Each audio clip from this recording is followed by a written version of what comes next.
সিলেট টেস্টে নিজেদের প্রত্যাশা মতো পারফরমেন্স করতে পারেনি বাংলাদেশ। ব্যাটিং, বোলিং ও ফিল্ডিং তিন বিভাগেই পিছিয়ে থেকে সেই টেস্টে হেরে বসে স্বাগতিকরা। সেই হারের প্রতিশোধ চট্টগ্রামে পরের টেস্টেই নিল বাংলাদেশ। জিম্বাবুয়েকে রীতিমতো উড়িয়ে দিয়ে ইনিংস ব্যবধানে ম্যাচ জিতে নিল নাজমুল হোসেন শান্তর দল। চট্টগ্রাম টেস্টের তৃতীয় দিনটাই যেন মিরাজময়।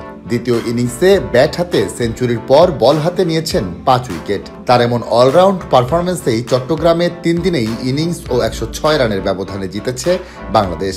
তাতে দেশের মাটিতে টানা 6 টেস্টে হারের পর জয়ের দেখা পেল লাল সবুজের জার্সিধারীরা। এই জয়ে 1-1 ব্যবধানে সিরিজ ভাগাভাগি করেছে দুই দল। ওয়ালটন আবারও মিলিনিয়ার অফারে ওয়ালটন ফ্রিজ কিনে আপনিও হয়ে যেতে পারেন মিলিয়নিয়ার। মিলিনিয়ার ছড়াছড়ি দেশ জুড়ে, এটা শুধু ওয়ালটেনই পারে।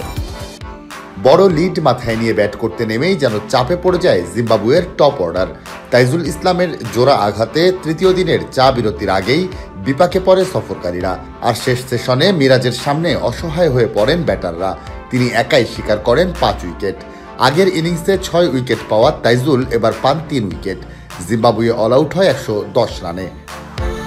এর আগে মেহেদী হাসান মিরাজের সেঞ্চুরিতে জিম্বাবুয়ের বিপক্ষে 217 রানের লিড পায় বাংলাদেশ। 279 রানে সপ্তম উইকেট হারানোর পরও মিরাজ ও তানজিম সাকিবের ব্যাটে বড় লিডের দেখা পায় নাজমুল হোসেন শান্তর দল। জিম্বাবুয়ের হয়ে অভিষিক্ত ভিনসেন্ট মাসেকেসা নেন 5 উইকেট।